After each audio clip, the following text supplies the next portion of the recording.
नमस्कार विद्यार्थियों, आज हम पढ़ रहे हैं संस्कृत भाषा में बहुब्रीहि समास। और जो बहुब्रीहि समास होता है उसमें एक सूत्र है निष्ठा। और ये जो सूत्र है वह क्या कहता है कि बहुब्रीहि समास में निष्ठा प्रत्ययान्त शब्द पूर्व प्रयुक्त। जब आप बहुब्रीहि समास कर रहे हैं तो ऐसा अगर कोई शब्द हो जिसमें निष्ठा प्रत्यय लग रहे हो। अब निष्ठा प्रत्यय कौन से होते हैं? आपने पढ़ा हुआ है तवतु। ये जो दो प्रत्यय हैं त और तवतु, इन दोनों प्रत्ययों की संज्ञा होती है निष्ठा। अर्थात इन दोनों प्रत्ययों का क्या नाम हो जाता है? निष्ठा नाम हो जाता है। तो जिन प्रत्ययों का नाम क्या होता है? निष्ठा, वे पूर्व प्रयुक्त होते हैं। जैसे देखिए, एक समास है हमारा युक्त योगः। अब इसमें क्या है? ये जो युक्त है, यह जो पद है, यह जो शब्द है वो कैसा है? निष्ठा प्रत्यांत है। क्यों? क्योंकि देखिए, युज धातु से जब हम त प्रत्यय लगा देते हैं तो युज धातु से जब आप त प्रत्यय लगा देंगे तो क्या बन जाएगा आपका? युक्त। तो इस सूत्र का इतना सा अर्थ है कि जब बहुब्रीहि समास हो रहा हो तो जो निष्ठा प्रत्यांत शब्द है उसका पूर्व प्रयोग होगा। ठीक है विद्यार्थियों, आप इसका एक स्क्रीनशॉट ले लें।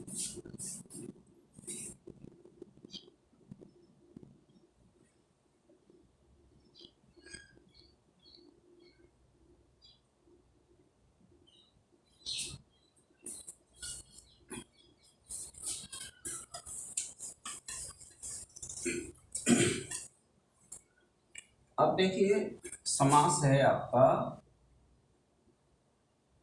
युक्त योगः।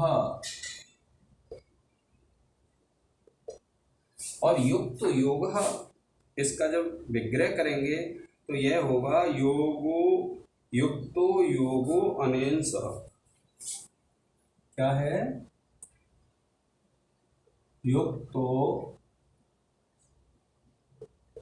योगो अनेन सह। अर्थात जिसका योग सफल हो चुका है, जिसका योग सफल हो चुका है, ऐसा योगी। ठीक है विद्यार्थियों, कैसा योगी? जिसका योग सफल हो चुका है, जिसने योग किया हो और योग सफल हो गया हो, उसको कहते हैं युक्त योग। अब देखिए, जब आप इसका विग्रह करेंगे तो क्या होगा आपका? युक्त प्लस सु और योग प्लस सु। और सूत्र पढ़ा हुआ है आपने अनेकम अन्य पदार्थे। ये जो सूत्र है इससे क्या होगा? समास हो जाएगा। कौन सा सूत्र है? अनेकमान्य पदार्थे।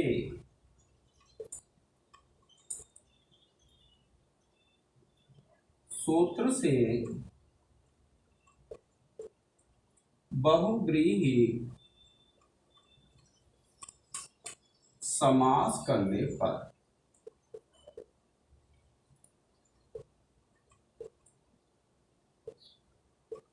अब देखिए, बहुब्रीहि समास हो जाएगा तो आप क्या करते हैं? इस पूरे समास की करेंगे आप प्रातिपदिक संज्ञा, और प्रातिपदिक संज्ञा करके सुपों का लोप कर देंगे। अब देखिए, आप लिखेंगे युक्त प्लस सु और योग प्लस सु। और सूत्र लग जाएगा आपका कृत तद्धित समासाश्च। यह क्या कहता है विद्यार्थियों कि कृदंत तद्धितांत और समास कितने हैं? कृदंत, तद्धितांत और समास। तो ये क्या है? हमारा समास चल रहा है। इनकी क्या हो जाती है? प्रातिपदिक संज्ञा हो जाती है इस सूत्र से। कौन से की? कृदंत की, तद्धितांत की और समास की। तो देखिए ये हमारा क्या है? समास है, बहुब्रीहि समास चल पढ़ रहे हैं। तो इस सूत्र से क्या होगा? प्रातिपदिक संज्ञा हो जाएगी। संज्ञा तो आप सभी जानते हैं। संज्ञा किसको कहते हैं? नाम को कहते हैं विद्यार्थी। तो आप लिखेंगे सूत्र से प्रातिपदिक संज्ञा करने पर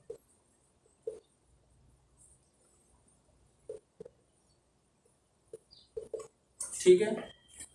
अब देखिए प्रातिपदिक संज्ञा हो गई तो आपको एक सूत्र बताया था, सुपो धातु प्रातिपदिकयोः। तो देखिए ये क्या करता है? प्रातिपदिक के देखिए युक्त और युक्त, और सूत्र है आपका सुपो धातु प्रातिपदिकयोः।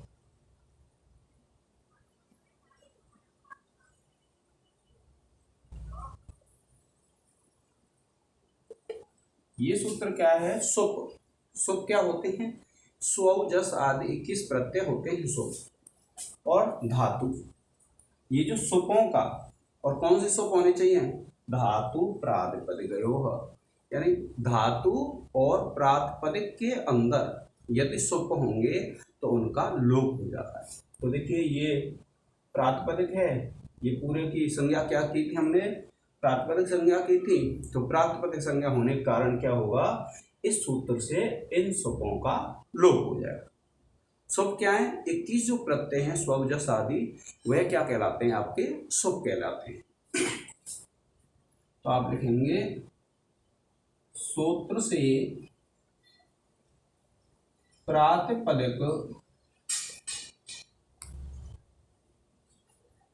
के सुपों का लोप करने पर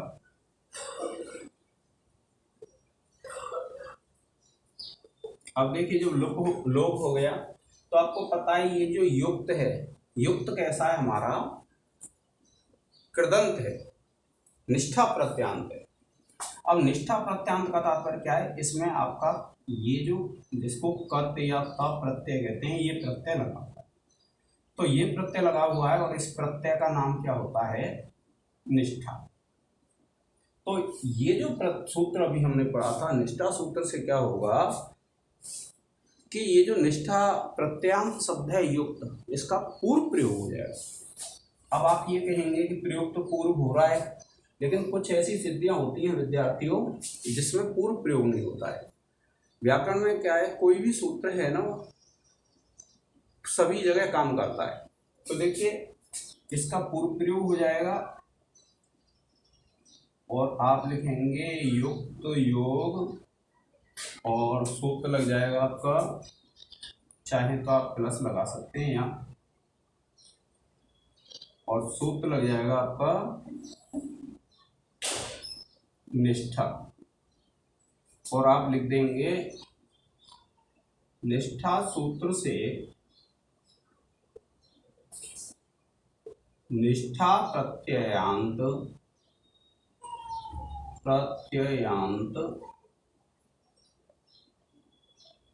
युक्त का पूर्व प्रयोग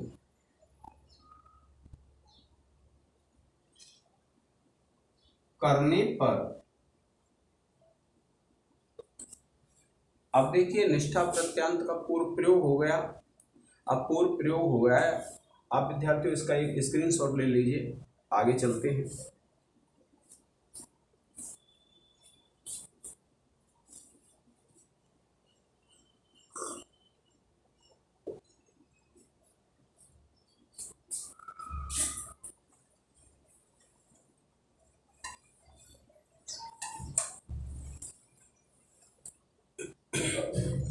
अब देखिए इसकी हम प्रातिपदिक संज्ञा कर लेंगे पुनः से। युक्त, योग और सूत्र लग जाएगा आपका कृत तद्धित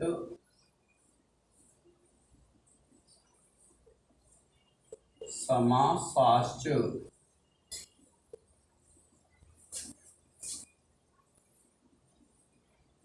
सूत्र से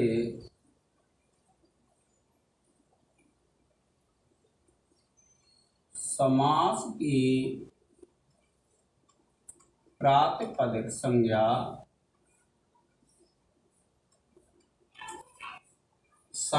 करने पर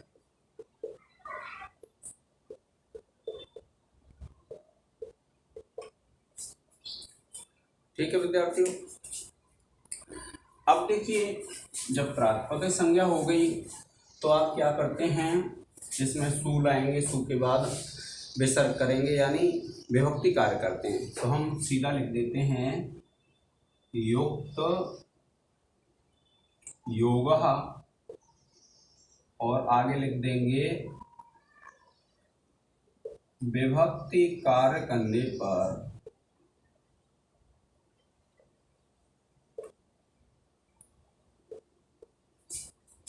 रूप सिद्ध।